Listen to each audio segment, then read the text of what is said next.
you're watching Gravitas. I'm Shreya Upadhyay. Let's get started.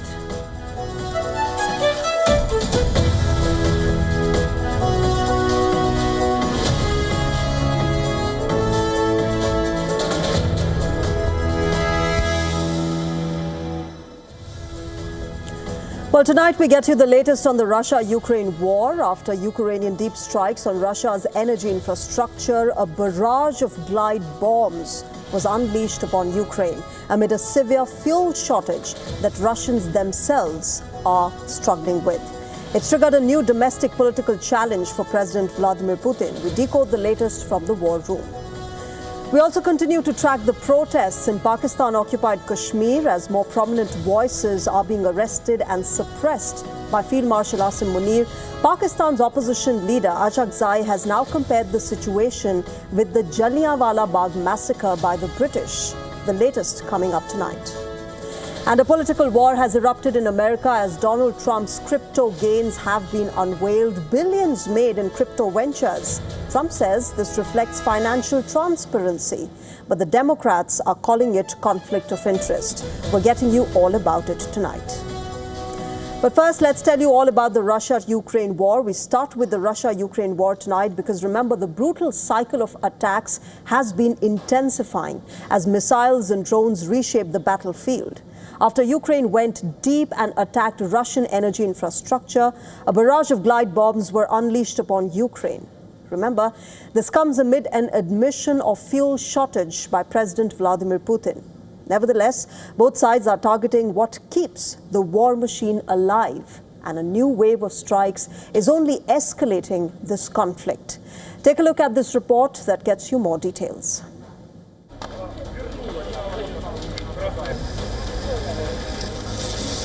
The night sky over Ukraine turned into a battlefield. Explosions ripped through cities as Russia launched another wave of aerial attacks, sending powerful weapons crashing into civilian areas and frontline regions. In Ukraine's Dnipro, according to local authorities, a Russian strike killed at least 4 people and injured more than 20 others in the region. Emergency crews rushed through damaged areas as rescue operations began, searching through the aftermath of the attack. The strikes continued across Ukraine in the Sumy and Zaporizhia regions. According to Kyiv, Russian attacks injured at least 17 people, with authorities reporting damage and casualties after intense bombardment. In Zaporizhia, the scale of the assault shocked residents. 7 glide bombs were reportedly launched within around 90 minutes, creating a wave of destruction as Russia intensified its aerial campaign. The attack showed Moscow's continued use of glide bombs, weapons that allow aircraft to strike targets from a distance while carrying heavy explosive power. The violence spread further. In Kramatorsk, a Russian strike injured 3 people, while Ukraine said its air defenses had brought down around 130 Russian drones during another large aerial attack. But the battle is not only happening over Ukrainian skies. Thousands of kilometers away inside Russia, Ukrainian missiles and drones have been systematically targeting Russian missile factories and also destroying critical radar facilities. The Ukrainian president warns that the attacks will only escalate in July. Ukraine's long-range drone campaign has targeted one of Moscow's most important assets, energy infrastructure. Ukrainian drone strikes on Russian oil refineries have disrupted fuel production and created pressure on the country's energy network. Several regions have reported petrol shortages, long queues at fuel stations, and rising prices. The Russian President Vladimir Putin makes rare admission of fuel shortages caused by Ukrainian strikes for many Russians. These attacks on our facilities certainly create problems. That is obvious. We are currently seeing a certain shortage, though I would say it is not critical. The impact of the war is now appearing at petrol pumps. Cars line up as drivers wait for fuel supplies. Some stations struggle with shortages as repair work continues after attacks on refinery facilities. I think the situation is not very good. They say one thing on television and in reality it's another. There's plenty of people waiting in lines. Whether there's gas, I don't know. People are queuing everywhere. The strikes reveal a changing battlefield. Ukraine is attempting to hit Russia's economic backbone, while Moscow continues launching devastating attacks on Ukrainian cities. The war is no longer limited to front lines. It is spreading into skies, energy networks, and daily life on both sides. And as each side searches for new ways to weaken the other, the pressure of the conflict continues to grow. Bureau Report, WION World is One.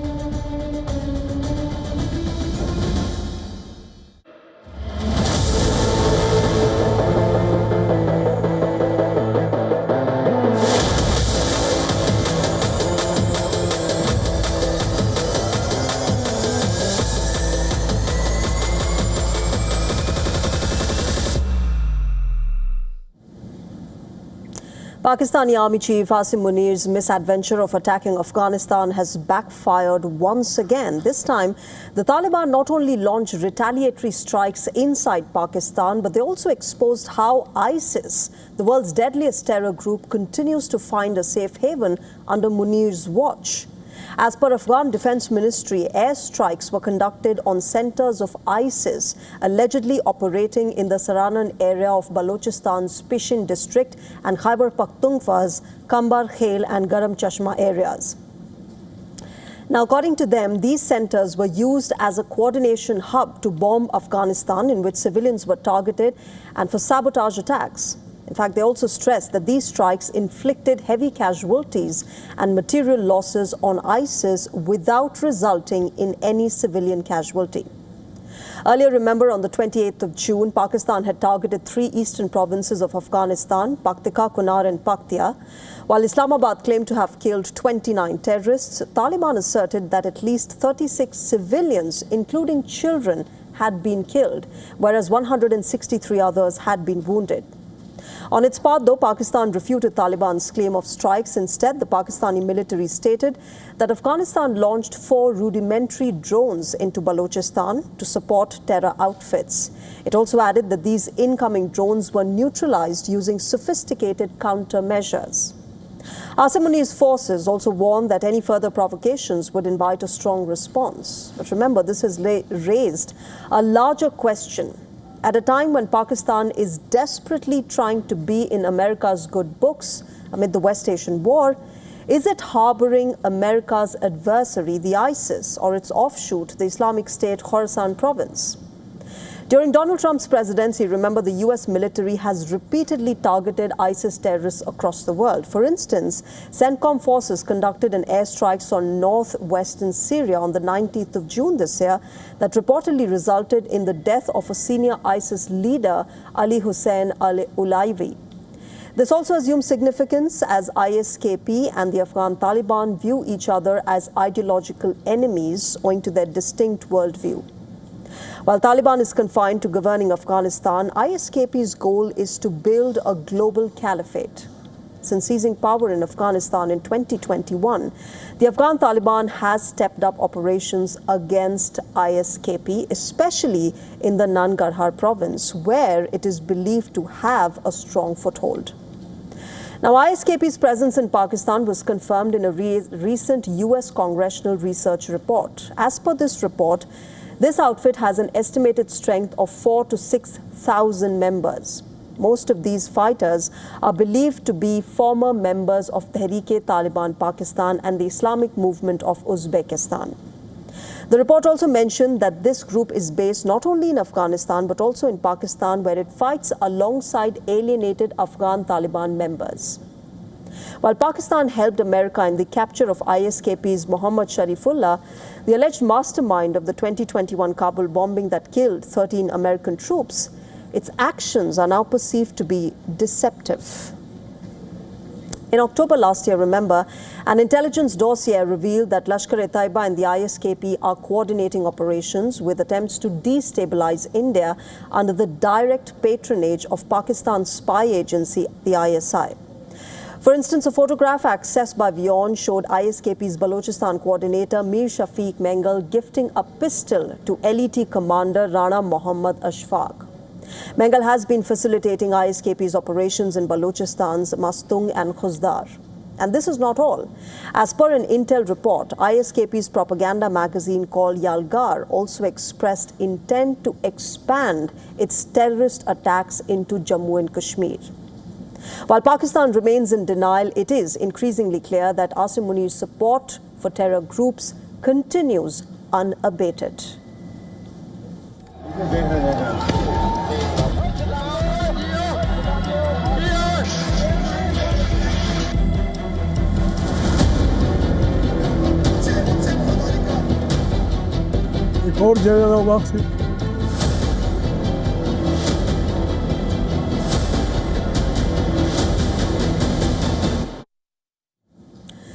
Pakistani Field Marshal Asim Munir and his Prime Minister Shehbaz Sharif are facing growing pressure as protests across Pakistan-occupied Kashmir continue despite an extensive crackdown by the authorities.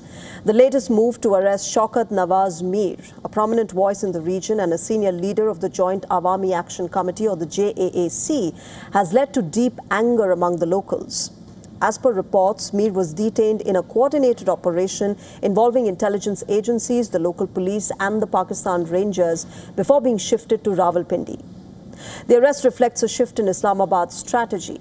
After force failed to contain the unrest, the focus has now reportedly turned to targeting the movement's leadership in the hope of weakening these protests. So far, over 600 JAAC leaders and workers have been arrested across the region under the Pakistani administration's massive crackdown on the demonstrators. Protesters have accused the Pakistani military of dropping explosive drones on peaceful rallies. Pakistan's National Assembly opposition leader Mahmood Khan Ashaqzai compared this suppression and reported killings in Pakistan-occupied Kashmir with the Jallianwala Bagh massacre by the British in 1919. Bismillah, गोलियां चलाएं कितने लोगों को मार 18 यूं को अपने मार दे अल्लाह के मेरे कश्मीर जैसी सेंसिटिव इलाके 18 इंसानों को अपने मार दे अब अगर और मारोगे ठीक है एक और जगह बाग से एक और जगह वाला बाग बना दो. Earlier at a rally, Aman Khan, a senior JAAC leader, had sent a strong message to Asim Munir telling him that Pakistan-occupied Kashmir is not part of Pakistan. Listen in. Kashmir Pakistan का हिस्सा नहीं है. कश्मीर पाकिस्तान की रियासत का हिस्सा नहीं है. ये पाकिस्तान का Meanwhile, the Pakistani government maintains that cases have been registered against these leaders and some other individuals under sedition and disturbing public order. But the JAC and its supporters reject these allegations as political vendetta and maintain that their movement is based on a peaceful struggle for public rights and constitutional demands. They say that the government is resorting to legal action to suppress dissent. Over the past several months, the region has witnessed allegations of heavy-handed action against the demonstrators, including detentions, the use of force and intimidation. However, instead of discouraging the protesters, these measures are said to have strengthened public resolve, with demonstrations continuing across the region. The JAC has maintained that the movement is driven by the people and not by any one individual. The organization has declared that the protests will continue even if its leaders are arrested. At the same time, several protest leaders are reportedly being booked under Pakistan's anti-terrorism laws. The protesters have primarily been demanding wheat subsidies, affordable electricity, and an end to what they describe as the exploitation of the region's natural resources. They say that none of these demands has been meaningfully addressed so far. Now, amid this, Pakistan is attempting to build an international narrative around the Indus Waters Treaty, which, remember, India had put in abeyance after the Pakistan-backed Pahalgam terror attack. It seems like an attempt to divert attention from Pakistan's own internal challenges, including the continuing unrest in POK and the country's economic difficulties. For now, despite arrests, legal action and intensified crackdown, the protests show little sign of losing momentum, presenting Pakistani establishment with one of its most significant internal challenges in the region in the recent years. All right, shifting our focus now, Japan's Prime Minister Sanae Takaichi begins her India visit today for the 16th India-Japan Annual Summit. This marks Takaichi's first visit as the Prime Minister here in India and arguably her most consequential, with her bet on the India-Japan ties as crucial to the Indo-Pacific region as well as India's northeast. Our next report gets you why this is significant.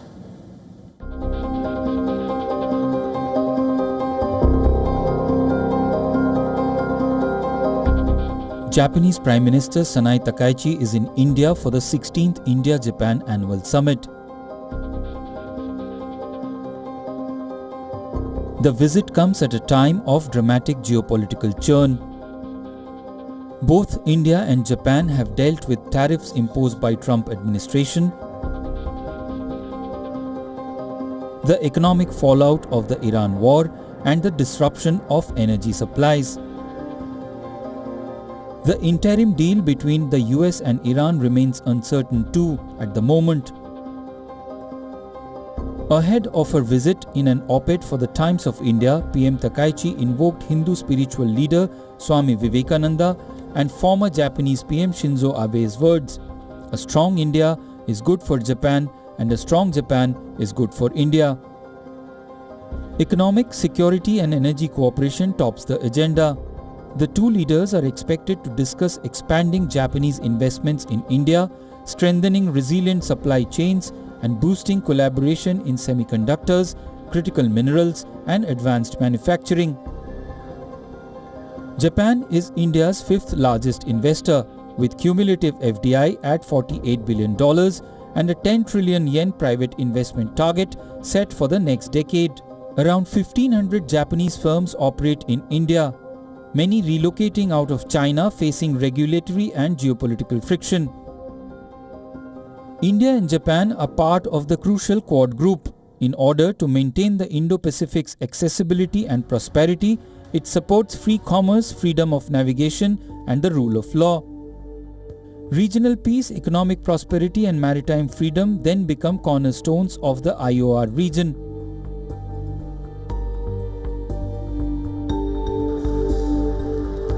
It helps promote connectivity, free trade agreements, and investments in high-quality infrastructure are all ways to achieve economic prosperity at a time when expansionist policy is threatening the region. But it's not just international spaces. The India-Japan relationship will benefit the northeastern states, thereby creating a crucial security assurance for the two Asian partners. The Japan-funded Dhubri-Phulbari bridge connects the state of Assam and Meghalaya. It's a massive 19.3-kilometer four-lane bridge over the Brahmaputra River, the longest river bridge in India, expected to be completed by 2028. It costs over 3,000 crore rupees and is supported by the Japan International Cooperation Agency. It would reduce the travel between Dhubri and Phulbari from over 8 hours by road or 2.5 hours by ferry to just about 23 minutes. Tokyo is also helping build an industrial value chain stretching from Assam through Bangladesh to the ASEAN nations. Especially, Japan isn't just building infrastructure, it's building an alternate corridor that bypasses Chinese choke points entirely. With shared interests spanning economic growth, security and regional stability, Prime Minister Takaichi's first visit to India is being seen as an important step in strengthening one of Asia's most significant strategic partnerships. The outcomes of the summit are not just expected to shape India-Japan cooperation for the decade ahead, but also define Indo-Pacific prosperity. Bureau Report, WION World is One.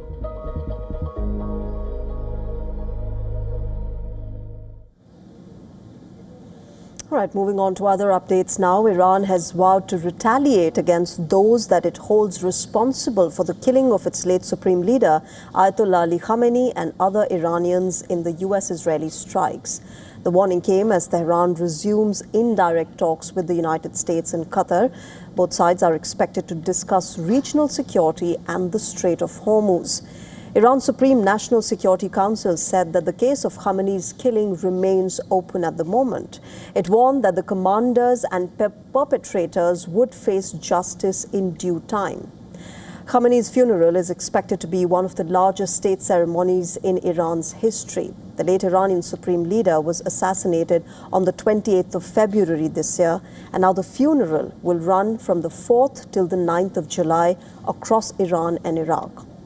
At the same time, another round of indirect US-Iran talks has begun in Doha. According to Al Arabiya, citing unnamed sources, Iran is expected to receive $3 billion in frozen assets by the end of the week, although there is no confirmation of it. The transfer is reportedly part of an interim understanding. US President Donald Trump has hailed the progress of these talks, saying that there has been very good meetings. Denuclearization of Iran is moving along well. They've had very good meetings, and we'll see. We hit them very hard for 3 nights, as you know, but we're getting along very well. Well, I think they've come a long way. We hit them very hard last week. I think they're fine. Now, Iranian officials, including President Masoud Pezeshkian, have repeatedly argued that negotiations can ease economic pressure despite sanctions and military tensions. However, Washington is expected to demand strict safeguards. American officials want to ensure the funds are not used for military activity or support for Iran's regional allies. Iran's top negotiator, Mohammad Baghir Ghalibaf, has said that the current meetings are only meant to implement the existing Memorandum of Understanding. At the moment, we are coordinating and holding discussions to ensure those are fulfilled. I will explain further later. Until those commitments are in place, we will not move on to the remaining provisions at all. The talks are based on a 14-point interim accord that was signed last month. The agreement was meant to halt the war, which began with the US-Israel strikes in February. It also aimed to reopen the Strait of Hormuz and launch a 60-day process for a permanent peace deal.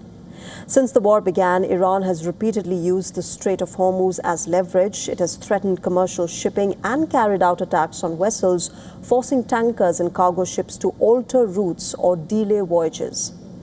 On Wednesday, Iranian media reported that a foreign container ship had run around after using a route that Tehran said was not approved.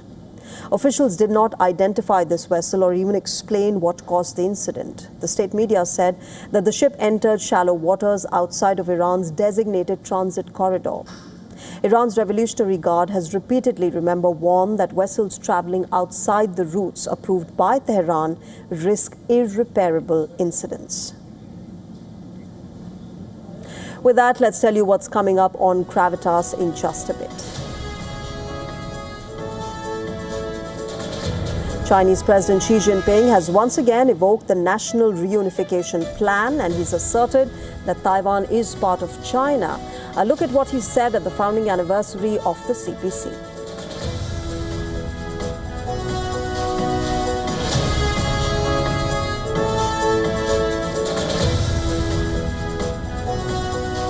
And Pope Leo XIV is facing his first major crisis as he made a last-ditch appeal to a rebel group of Catholics who plan to ordain bishops without his approval. Why is this happening? We'll get you more about it.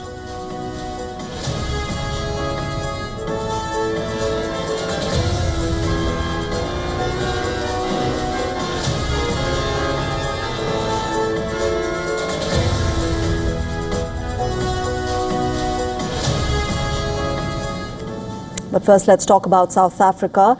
As anti-immigration protests grip South Africa, slogans of "they must go" are resounding across the country.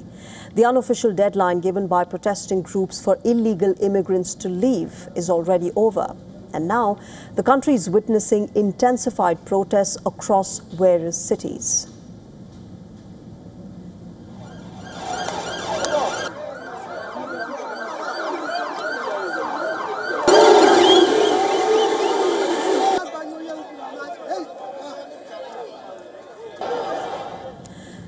Sticks, shields and streets on fire. These are the visuals from Johannesburg, which is the epicenter of the anti-immigrant protests. Following minor skirmishes, security forces escorted some foreign nationals away from a mob. So far, at least 4 people have been killed in weeks-long demonstrations. Remember, the police are out in force to maintain calm during these nationwide protests. So this was the beginning. So we're going to do this until they leave, until they leave, until government goes into those flats, because basfihle flatini. So we're not stupid. It's not like just a protest thing, because we're going to carry on and remove the drug dealers, and the saloons need to go back to the hands of the South Africans. They need to vacate those shops that they're operating illegally, all of these shops. Meanwhile, dramatic scenes unfolded in the coastal city of Durban, where armed forces arrived at a store while it was being looted and vandalized by miscreants. Massive contingents of armed forces was deployed following these incidents. According to police officials, a foreign national was found dead on the 30th of June after he allegedly jumped from the 8th floor of a building in Durban. So far, over 900 people have been arrested during these nationwide anti-immigrant protests.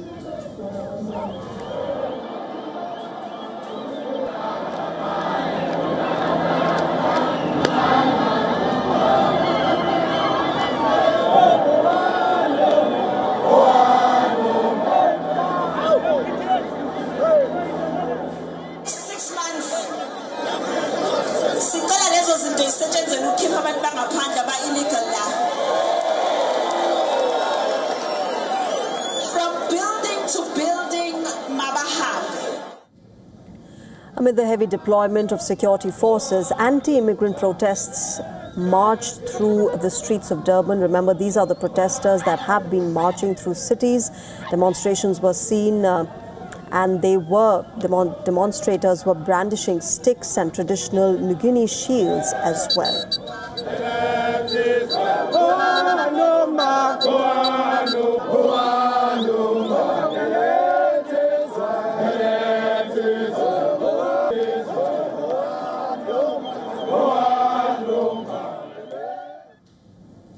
Sticks and shields symbolize bravery, ancestral connection, and civic identity. They've become central instruments in modern demonstrations. As demonstrations continue to intensify, remember, the government has ramped up repatriation drives. More than 25,000 people processed for departure in the recent weeks. In fact, in the past few days alone, nearly 4,300 foreign nationals have been repatriated and more than 400 others have been deported. As tensions continue to mount, Nigeria, Malawi, Ghana, Zimbabwe and Mozambique have all organized voluntary repatriation flights and buses for their citizens. South Africa is battling a major job crisis. Unemployment rate currently stands above 30%. The situation has directed anger towards foreign nationals. The South African President, Cyril Ramaphosa, meanwhile, has warned against blaming immigrants for the country's economic pains. Demonstrators argue that illegal foreign nationals are taking away their jobs and services.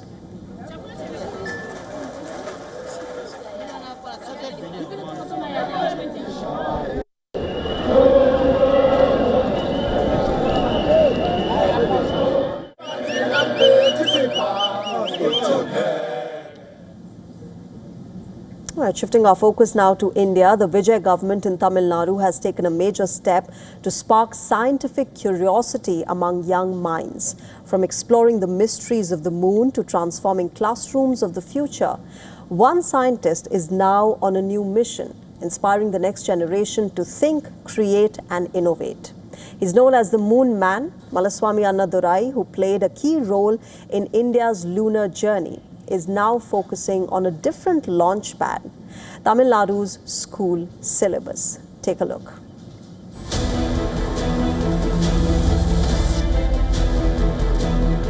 For decades, he charted paths through uncharted space, navigating cosmic challenges to put India on the lunar map. Now, Malaswamy Annadurai, a veteran space scientist, is stepping into a different kind of control room. The mission is no longer about launching the next big rockets into orbit, but about launching young minds into the future. It is a transition from deep space exploration to the foundational roots of human intellect. The government of Tamil Nadu has appointed former ISRO scientist Milswamy Annadurai as the chairman of its curriculum design panel. His core directive is to overhaul the school syllabus, infusing it with next-generation science, technology and artificial intelligence. The man who engineered India's breakthrough lunar triumph is now engineering the academic future of millions of students. Annadurai's legacy at ISRO remains monumental as the program director for Chandrayaan-1 and Chandrayaan-2. He successfully managed the complex orbital mechanics and indigenous technologies that stunned the global space community. He also worked on the historic Mangalyaan Mars orbiter mission, providing India's capability by becoming the first nation to reach the Red Planet on its very first attempt. His tenure at the Indian Space Research Organization redefined low-cost, high-precision space exploration by bringing this elite aerospace expertise to school education. The South Indian state aims to bridge the gap between traditional learning and rapid technological evolution.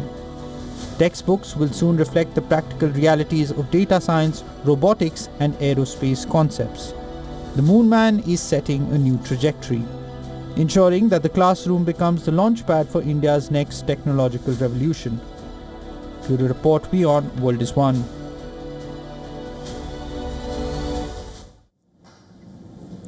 US President Donald Trump has defended his earnings around $1.2 billion from his family's cryptocurrency activities last year. He says that everybody is profiting from his time in power.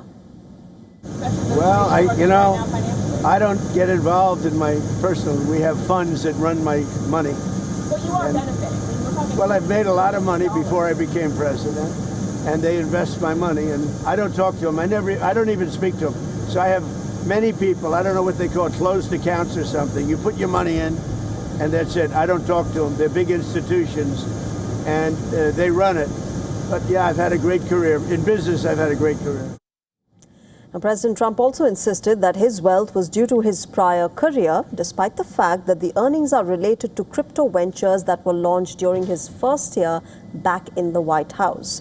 According to financial disclosures released by the U.S. Office of Government Ethics, Trump received nearly $550 million from his ties to the startup World Liberty Financial in 2025. World Liberty Financial, remember, was co-founded in September of 2024 by Trump's sons and the son of Trump's West Asia Special Envoy, Steve Witkoff.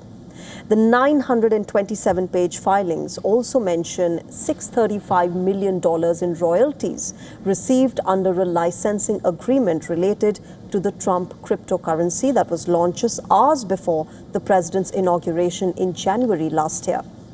The president's crypto activities are the main reason for the near tripling of his personal fortune. According to Forbes, Trump's fortunes rose from $2.3 billion to $6.5 billion between 2024 and 26. While in power, Trump has enacted measures to deregulate the sector, causing asset prices to soar. The White House said that he had proudly made the United States the crypto capital of the world.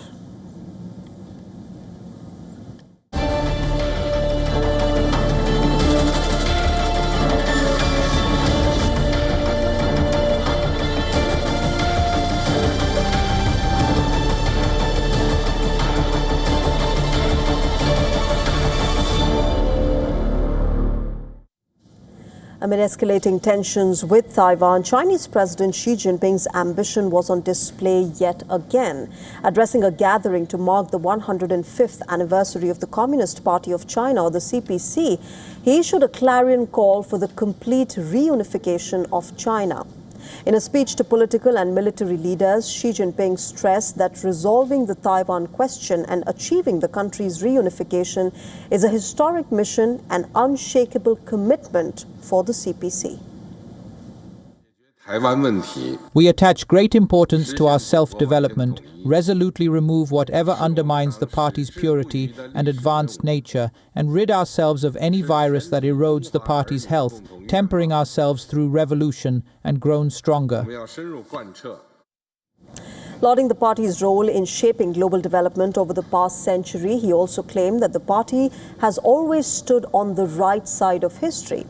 As of the end of 2025, the CPC had nearly 101.29 million members, showing a 1% growth as compared to 2024. And this is not all. While vowing to strengthen and modernize the military, he also resolved to get rid of anyone who undermines CCP's purity. Now, this is being perceived as a reference to his ongoing corruption crackdown. Already, remember, multiple senior military figures have been sacked. The shakeup has been so extensive that China's top military body is down from 7 to only 2 members now, which includes Xi himself. We must thoroughly implement the CPC's overall policy for resolving the Taiwan question in the new era, uphold the One China principle and the 1992 consensus, unite the Taiwan compatriots, deepen cross-strait exchanges, cooperation and integrated development, resolutely fight secessionists seeking Taiwan independence, oppose external interference and advance national reunification. Now, Xi's remarks come barely a day after Taiwan's President Lai Ching-te warned military cadets not to succumb to China's spying activities. Speaking at their graduation ceremony, he urged cadets to oppose communism, uphold democracy, and he insisted that Taiwan is not subordinate to China. Tensions between China and Taiwan have risen after the U.S. announced weapons sales worth $11 billion to Taiwan in December last year. And since then, the Chinese military activity around Taiwan has increased as well. Last week, Taiwan's armed forces held 5 days of combat readiness drills, showcasing their range of weapons, including domestically developed Sky Sword 2 missile, portable drone, as well as a US-made military equipment, including HIMARS launchers and other systems. Now, as part of this, it conducted exercises simulating its response to a potential Chinese maritime blockade, wherein Beijing demands approval from ships to use Taiwanese ports.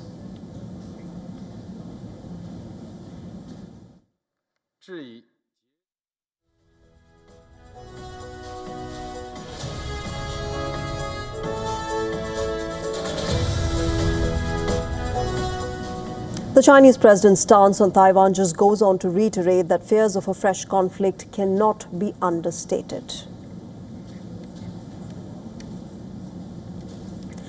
Moving on, a sudden wave of earthquakes has shaken parts of the world, putting the Earth's hidden movements under the spotlight now. From powerful tremors near Mexico to rising stress along major fault lines, scientists are watching this closely. But are these earthquakes connected, or is the planet simply revealing its natural rhythm? Well, our next story explains this to you. Take a look.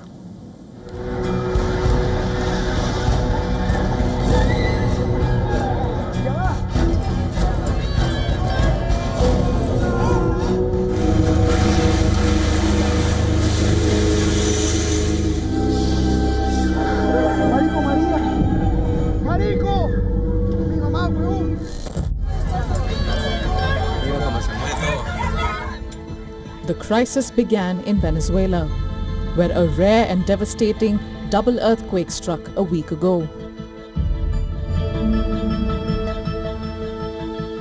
Striking mere 39 seconds apart, twin quakes measuring magnitudes of 7.2 and 7.5 ripped through the north-central region. The quakes caused widespread destruction. Nearly 2,000 people have died, over 10,000 injured, and thousands still remain missing.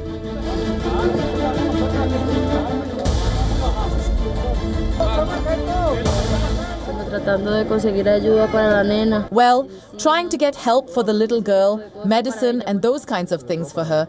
We have a lot of coughing because of the weather, the dust. We live on bare ground. We have to sleep outdoors because, well, we live near some buildings. So we're very on edge that something could happen again.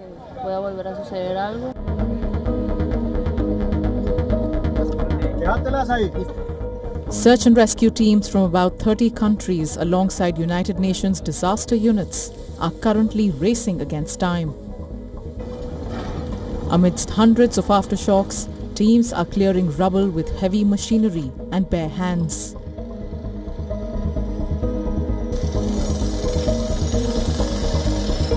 Había mucha gente corriendo. There were many people running when the earthquake hit. Bodies were lying in the streets. I was with my children and decided to get them out of there first. There have been several aftershocks since, and we can feel them even here. As South America reels, the focus has shifted sharply north to California, where a series of fresh early Wednesday morning tremors struck. Reports show around 93 earthquakes were detected globally in a single week, from regions including Japan, Afghanistan, and the Philippines. The activity has raised a major question. Is Earth entering a period of unusual seismic change? Earthquakes are not like a chain reaction, spreading from one continent to another. A quake near Mexico does not automatically trigger another thousands of kilometers away in Japan or Afghanistan. Their goal is not to predict the exact moment the ground will move, but to understand patterns, improve warnings, and reduce risks. The recent quakes are a reminder that the Earth is a dynamic planet. Its surface may look stable, but deep below, powerful forces are always at work. Bureau Report, WION World is One.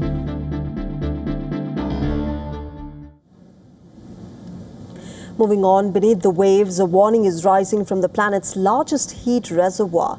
The oceans are absorbing record levels of heat, revealing a climate shift that is unfolding beyond what the eye can see. Europe is facing one of its most severe climate emergencies in modern history. Over 2,000 deaths reported as Spain and France face record temperatures. In fact, it has overwhelmed healthcare systems, strained electricity and water supplies, and disrupted daily lives across several countries. Now, scientists are tracking a dangerous signal from the deep waters that could affect the weather, ecosystems, and billions of lives. The world's oceans have recorded their hottest June ever, with average sea surface temperatures reaching record levels. Scientists say that the rise reflects the continuing impact of climate change, with warming oceans becoming a major indicator of a changing planet. The heat is not staying at the surface. Warmer oceans can disturb marine ecosystems, damage coral reefs, and put pressure on fish populations that communities depend on for food and livelihoods. But the consequences stretch far beyond the coastline. Hotter oceans can fuel stronger storms by providing more energy to weather systems. In fact, they can also influence rainfall patterns, creating uncertainty for regions that are already facing extreme weather. Scientists are also watching the developing El Nino pattern closely, which is a natural climate phenomena that is linked to warmer Pacific Ocean temperatures. El Nino can disrupt global weather patterns, affecting rainfall, storms, and temperatures across different continents. An El Nino trend is to weaken the monsoon. India's weather department says that it is likely to see below average monsoon rainfall in July this year, after logging its fifth driest June since records began back in 1901. The monsoon delivers about 70% of the annual rain to replenish crucial water sources in the nearly $4 trillion economy, where, remember, almost half of farmland lacks irrigation and about half the population earns its livelihood from farming. India's northeast is reeling from destruction and damage as the flood situation shows no signs of improvement. 4 people have died and extensive infrastructural damage has brought life to a standstill in Arunachal Pradesh. The deluge has left 1 person dead and it has impacted at least 46,000 people in Assam. 2 major rivers, including the Brahmaputra, are now flowing above the danger level, with damage to infrastructure reported in various parts of the state. More than 3,000 hectares remain under flood waters. Among the 6 districts of Assam, Dhemaji is the worst affected. Assam State Disaster Management Authority says close to 45,000 people are affected in Dhemaji alone, whereas 221 villages, including Nalbari, Dibrugarh, Chirang, Lakhimpur, and Biswanath, are reeling under flood waters. The flood situation has deteriorated in the neighboring state of Arunachal Pradesh as well. Heavy rainfall causing flash floods and landslides battered the northeastern state, damaging houses, roads, bridges and public infrastructure. Chief Minister Pema Khandu and Union Ministers Shivraj Singh Chauhan and Kiran Rijiju undertook an aerial and ground assessment of the flood-ravaged K. Panyur district. The development came a day after Union Home Minister Amit Shah spoke with Chief Minister Khandu over the phone to take stock of the flood situation across the state. According to State Emergency Operations Centre, since the 24th of June, around 90,500 people have been affected in 251 villages. The monsoon fury has damaged several roads in K. Panyur, Upper Siang, Lower Dibang Valley. Many remain blocked or they're under restoration. Rescue and relief operations are continuing with the deployment of the NDRF, the SDRF, State Police, Indian Air Force, Civil Aviation helicopters and local volunteers.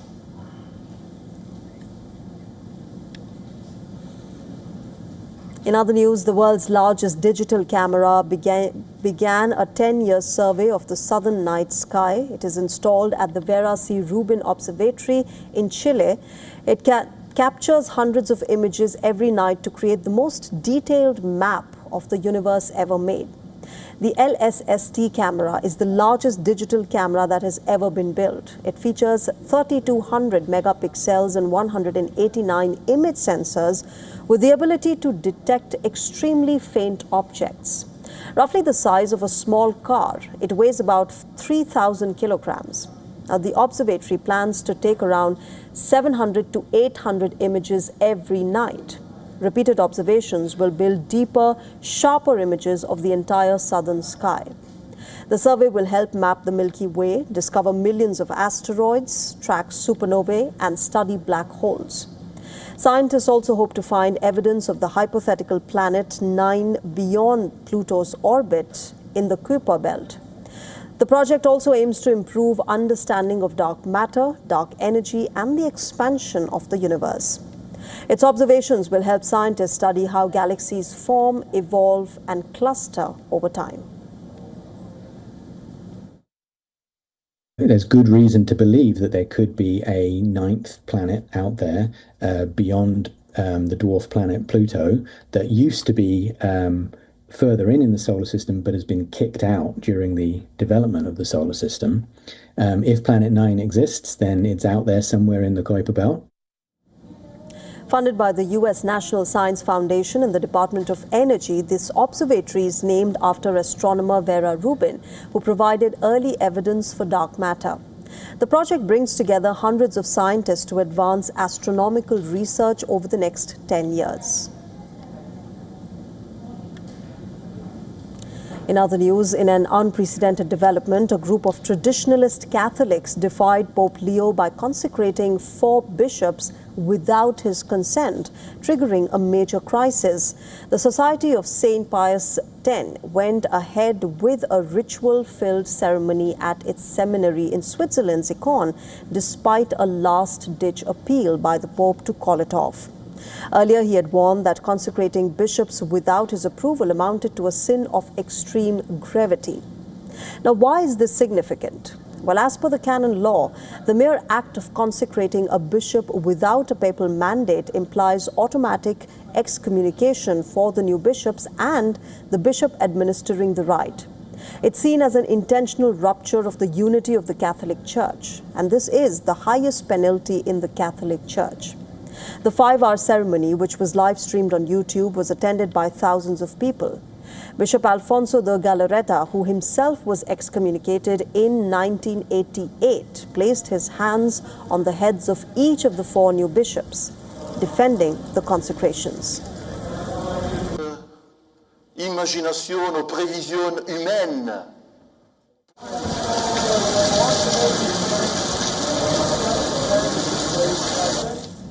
Now, the Society of St. Pius dates back to 1970. Back then, French Archbishop Marcel Lefebvre founded the society in opposition to the modernizing reforms of the Vatican. And these included changes such as allowing the Mass to be celebrated in vernacular languages rather than in Latin.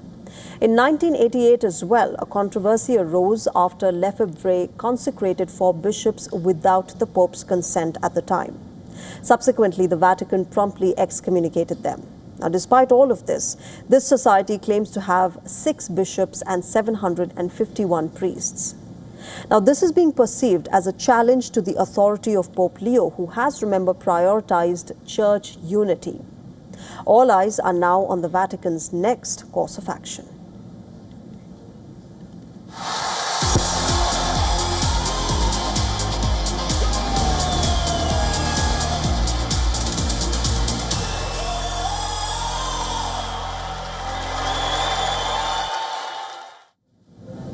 Well, let's talk about the FIFA World Cup. Co-hosts Mexico have won their first knockout game in 40 years at the World Cup. They defeated Ecuador 2-0 in a weather-delayed contest at the iconic Azteca Stadium. But there was tragedy as well, with at least 3 people dying during the celebrations. A thunderstorm in Mexico City delayed the kickoff by an hour, but once the skies cleared, Ecuador struggled to handle the electric atmosphere and a Mexico side that flew out of the blocks. Mexico created 4 chances in the opening 10 minutes, and this was their strongest start to a World Cup match in terms of chances created since 1966 tournament. Now, the home fans did not have to wait long for the breakthrough. Julian Quinones gave Mexico a deserved lead in the 22nd minute with a powerful strike. It was his 3rd goal of the tournament. In fact, Quinones then turned provider, setting up Raul Jimenez to double the lead in the 31st minute. Ecuador needed a response after the break, but they struggled to build any momentum, while Mexico remained firmly in control. And an already disappointing affair for Ecuador ended on a sour note when, with the game over as a contest, Piero Hincapié became the 2nd player at this tournament to be shown a red card for covering his mouth while speaking to an opponent in stoppage time. Remember, this is Mexico's first World Cup knockout match win since 1986, when they last hosted the tournament. Massive celebrations took place across the country, but unfortunately 3 people died in Mexico City. A 19-year-old woman, a 44-year-old man, and a 48-year-old woman died of asphyxiation, as per the city's health ministry. More than 1 million people had gathered in the streets of Mexico City, mainly around the Angel of Independence monument, as per estimates by the city's government.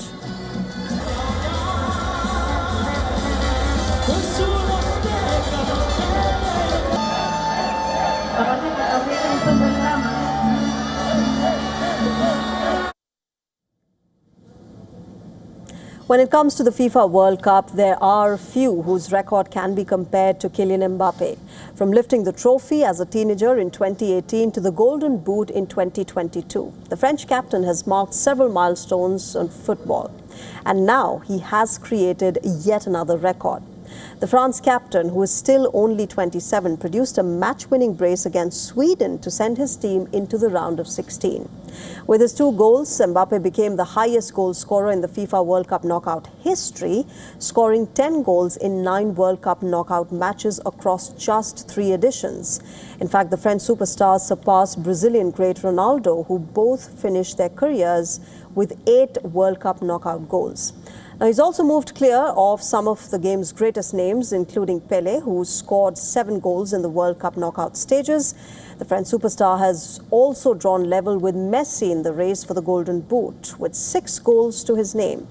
Mbappé sits at the top of the Golden Boot race alongside Messi, overtaking other competitors like Erling Haaland as well. The brace also took his overall World Cup tally to 18 goals now, overtaking Miroslav Klose in the 2nd place on the all-time scoring list, sitting just 1 goal behind the Argentinian captain Lionel Messi. The all-time record is another one that Mbappé has and can break during the tournament. Perhaps the remarkable fact is that Mbappé has reached these milestones in just 3 World Cup editions. In fact, remember, he debuted in 2018 World Cup at the age of just 19, scoring 4 goals for France. Then he became the first teenager since Pelé to score in a World Cup final. And 4 years later in Qatar, Mbappé delivered one of the greatest individual World Cup performances in history. Even though his hat-trick in the final against Argentina wasn't really enough to retain the title, Mbappe eventually bagged the Golden Boot with 8 goals to his name.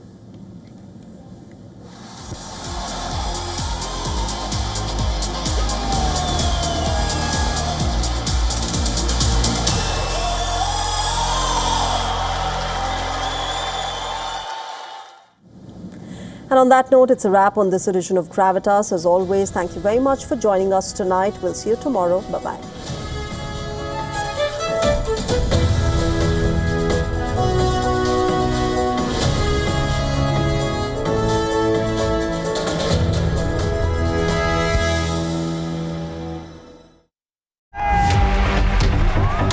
Campaigns, elections, alliances, controversies, and power play.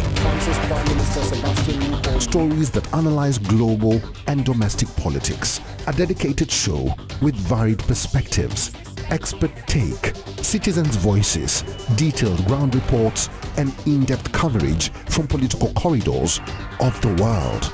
This is Race to Power, only on WION.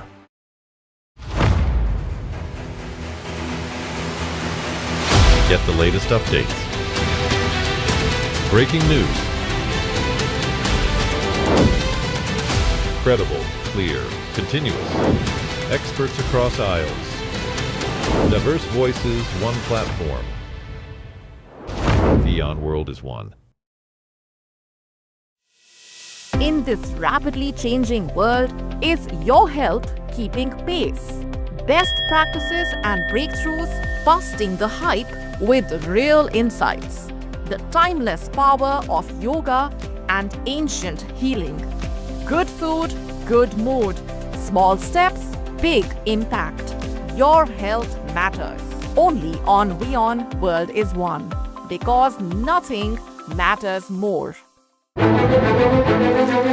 In-depth coverage of global issues broken down into facts, figures, and simple words. Backed with analysis from field experts who truly matter, because we believe in decoding the real picture for you. So you get a much wider and deeper understanding of stories from around the world, a 360-degree analysis. An award-winning documentary series, week after week creating the maximum impact. Watch WION Wide Angle at these times on WION World is One. WION, India's global voice. The channel that brings you the biggest stories from across the world through India's lens. Now available in more than 190 countries worldwide. Because we believe that the world is one. Watch us in Africa, Europe, USA and Canada, South America, Asia Pacific, Middle East and North African regions. Also available on these digital platforms across the world. WION, World is One. From the bustling trading floors of Wall Street to the vibrant exchanges of Asian stock markets, WION breaks it down for you to make sense of what's happening. As we reveal the key factors behind events, strategic battles, and the game-changing business decisions that shape the world. We bring you all of this and more on World Business Watch. Where darkness hides behind every corner. Where the truth is stranger than fiction. A show that dives deep into the stories which shock and mystify. Unsolved murders. Psychopaths who defy explanation. International war crimes. And millions swindled in financial fraud. The victims, the accused, and the sinister plot. Crime is your front row seat to darkness.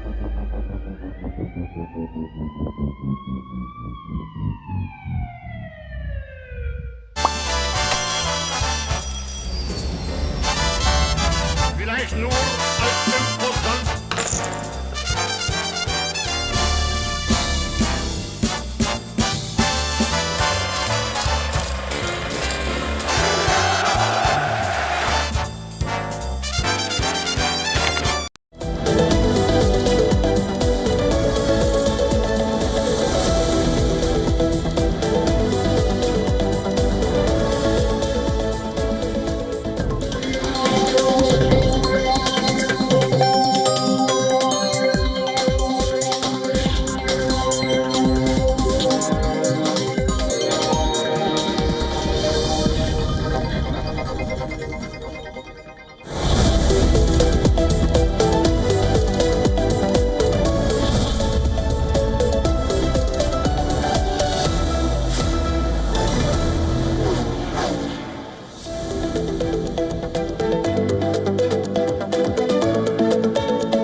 Welcome back and thank you for staying with us. We are live on WION World is One. Time now for WION Pulse. American Joker, let's begin this broadcast with the latest.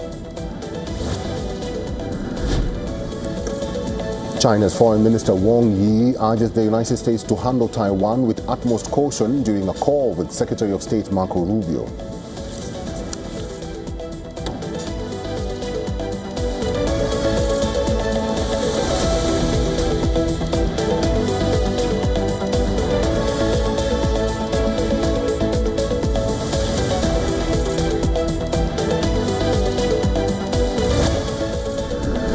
Well, I don't get involved in my personal. We have funds that run my money.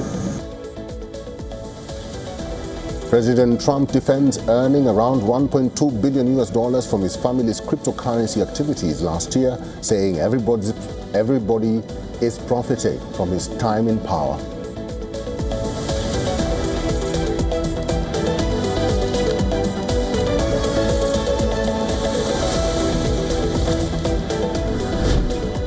Ukraine claims at least 6 killed and 50 others injured in Russian strikes across Ukraine. This comes as diplomatic efforts mediated by the US have been at a standstill since late February.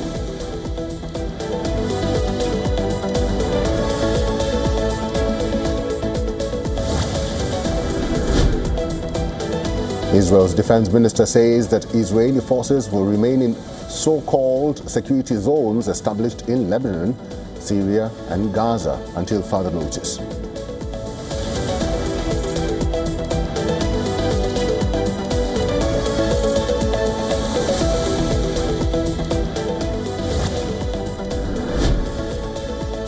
Sources indicate the Indian government has officially issued a formal notice to Meta executing a sharp regulatory intervention over concerns that WhatsApp's newly proposed user ID system could be heavily exploited by cyber criminals.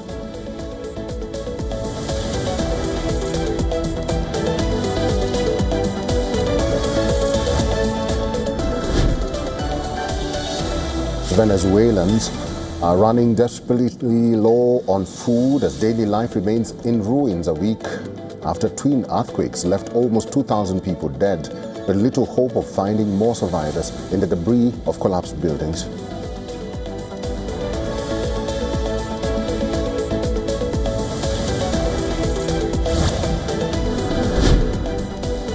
At least 6 people dead and several others injured as persistent monsoon rains continue to batter Himachal Pradesh, disrupting road connectivity and electricity supply across several districts.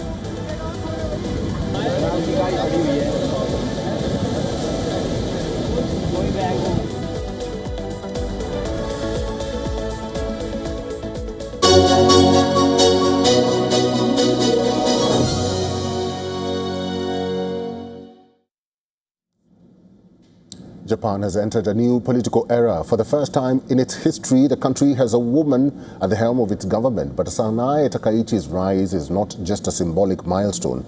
Here's a closer look at Japan's new Prime Minister as she arrives in India on a 3-day visit. Sanae Takaichi has become Japan's first